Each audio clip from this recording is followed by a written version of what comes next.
series, The Evolving Male, we take a look at the ever-changing notion of masculinity in the 21st century. Our guests today are here to describe what that means in their relationship. Please welcome Marcia and Tim Davenport. Now, Tim, there's something very interesting about your last name, isn't there? Well, that's right, Kurt. When I first married Marcia, when we became life partners, I took her last name. That's very contemporary. Well, I think women today are looking for something different. They want a co-equal who will respect them and really listen to what it is they have to say. Yeah, I hear that's what women want. Yeah. So I've learned to validate Marcia's feelings because a wife doesn't want a testosterone-fueled, traditional husband who rushes in and takes charge of everything. Marcia, how does that make you feel? Oh, I'm delighted. Instead of being an old-fashioned, strong, silent type, I like to stay present for her so that when she wants to share her feelings, I take that in, process it, and then decide what needs I need to fulfill for her. That's good communication skills. Yeah, he's Mr. Communication. So, Tim, what else does it mean to be an evolving male?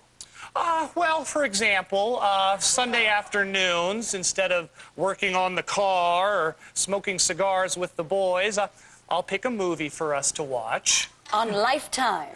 Then I'll make us something to eat. Whole wheat pasta. Then we'll curl up on our comfy sectional sofa underneath a beautiful nature photo that I think encapsulates the passion of our relationship. He lights candles, too. Apologies ahead of time here, Tim, but I've got to say, from a guy's point of view, it all seems a little weird. You know, Sunday afternoons are a time for men to kick back and watch sports and... Or have sex with their wives. Right. Marcia, I'm sensing here that you are not quite as on board with this whole thing as your husband is. Yeah, it does sound like there could be some negative consequences to this kind of relationship. You mean like the woman no longer being sexually attracted to her partner? I can guarantee you everything is fine in that department. When our souls come together in the act of lovemaking, I, want to weep uncontrollably because it is just as exciting as the first time I kissed her. The first time he kissed me, he asked for my permission. In writing. So it was a spontaneous moment. Huh? And actually, our physical enjoyment of one another's bodies is even more intense when her flesh is caressing my flesh because there is nothing like having sex with your best friend. Really nothing hotter than the best friend sex, right? I love you, honey. Uh-huh. I love that there is a you. I can't take this anymore. Being married to this so-called man is an absolute living hell. And if I have to spend one more minute talking about how either one of us feels, I'm gonna throw up.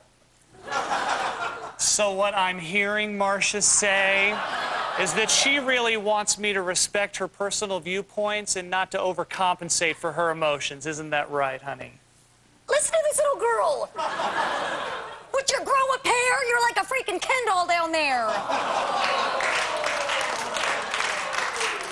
Could we maybe just take a moment? No, you take a moment. Then maybe you can change out of that bra and panties you've had on practically since the day we got married. Okay, all right, bra and panties is where we stop. That's it.